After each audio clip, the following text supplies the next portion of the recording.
Levítico capítulo 6, seguimos viendo algunos casos particulares de la ofrenda por el pecado, y comienza este capítulo diciéndole al Señor a Moisés que cuando alguien peca y cometa una falta contra el Señor engañando a su prójimo en cuanto a muchas cosas, empieza a nombrar extorsiones, robo, mentiras, jurar falsamente, extorsión, pérdida de confianza, etc. Todo eso dice que si alguien peca así contra su hermano, lo que debe hacer, además de traer la ofrenda, que es un carnero sin defecto, también debe restituir y añadir una quinta parte más.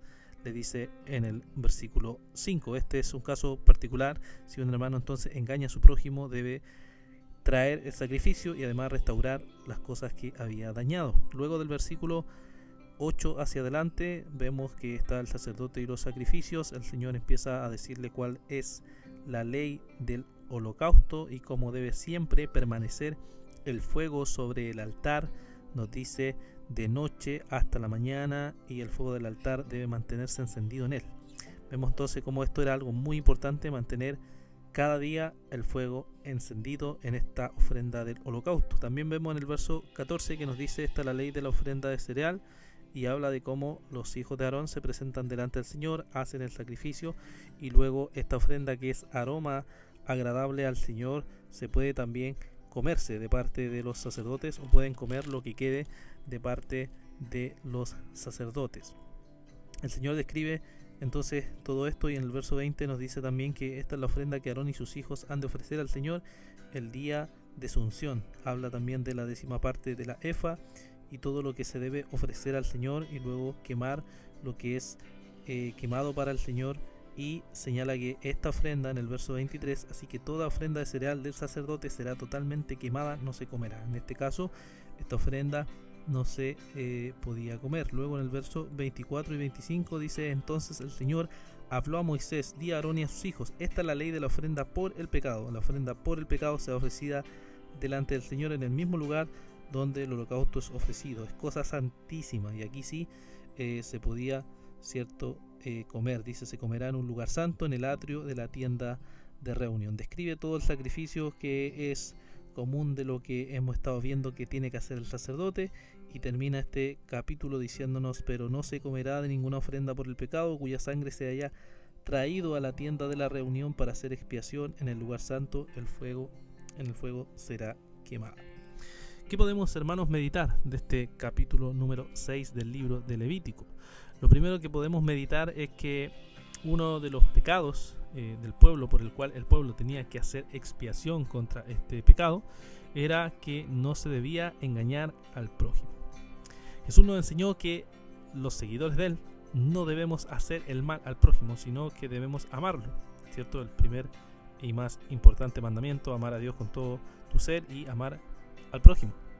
Y este amor debía manifestarse no solamente en traer el sacrificio, sino que además tenía que buscarse la restauración del daño o la restitución. Si había robado algo, tenía que devolver lo dañado para restituir el daño que se había hecho. Cuando pecamos contra el prójimo, no solo debemos entonces confesar y pedir perdón delante del Señor, sino que tenemos que tratar, dentro de todo lo posible, de tratar de restaurar esto que ha sido roto o esto que ha sido dañado. ¿Por qué? Porque el Señor nos dice que mediante eso manifestamos el verdadero amor cristiano. Si el Señor nos ha llamado a amar a nuestro prójimo, entonces debemos esforzarnos por hacer todo lo posible para que ese daño sea totalmente restaurado. Nuestra confesión de pecado, como también nuestros actos, nuestras obras que reflejan esa fe viva que verdaderamente tenemos en el Señor.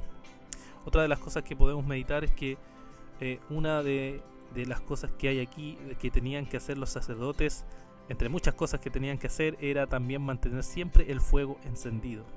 El fuego representaba o simbolizaba la presencia de Dios en el pueblo, y en la actualidad o en el nuevo pacto la presencia de Dios en el pueblo es porque el Espíritu Santo habita en nosotros. Los creyentes somos el templo donde habita esa presencia de Dios, tal como en el antiguo pacto el fuego representaba la presencia de Dios en medio del pueblo.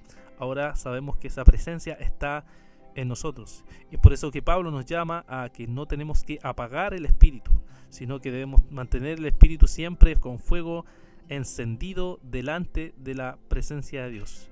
Hermanos, debemos mantener esa pasión y ese deseo por la obra de Dios, y podemos sin duda preguntarnos si está el fuego de la presencia de Dios ardiendo en nosotros o no lo está.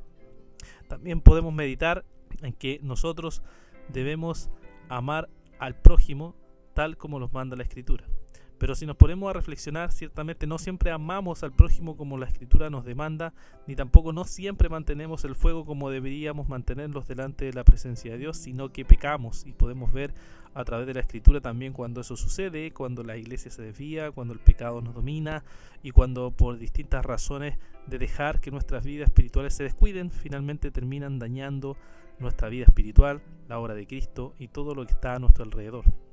¿Qué hacer ante eso? Venir ante la presencia de Dios es lo que nos dice la Escritura. Venir y confesar nuestros pecados, confiar en Cristo y dejar que Él obre en nosotros de tal forma que transforme nuestros corazones y nos lleve a amar al prójimo tal como lo amó nuestro Señor Jesucristo, con todo su ser, de una forma perfecta, mientras el Señor nos va transformando cada día para que podamos vivir así para su gloria. Que el Señor les bendiga.